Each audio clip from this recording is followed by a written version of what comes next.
జై న్యూస్కి స్వాగతం. ఈరోజు వార్తల్లోని విశేషాలు. సిద్దిపేట జిల్లా హుస్నాబాద్ పట్టణంలోని స్థానిక అపోలో వొకేషనల్ జూనియర్ కళాశాలలో స్వతంత్ర దినోత్సవాన్ని పురస్కరించుకుని కళాశాలలోని విద్యార్థులకి ముందస్తు ఆటల పోటీలు నిర్వహించారు. ఈ పోటీల్లో భాగంగా chess, carom, running, kabaddi, kho kho, volleyball, shuttle విభాగాల్లో పోటీలు నిర్వహించారు. ఇటు కార్యక్రమంలో ప్రిన్సిపల్ గణేష్ బేబులా మాట్లాడుతూ ఉల్లాసాన్ని వారి యొక్క ప్రతిభను బయటకు తీయడానికి ఆటల పోటీలు నిర్వహిస్తామన్నారు. ఈ కార్యక్రమంలో అధ్యాపక బృందం సుజాత, రాజేంద్ర ప్రసాద్, సమత, మానుష, అధ్యాపకేతర బృందం, అరుణ మరియు విద్యార్థులు పాల్గొన్నారు.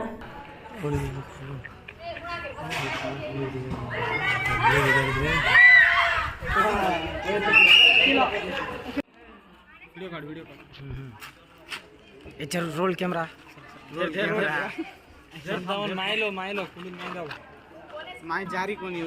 थमरा कैमरा दिखा था से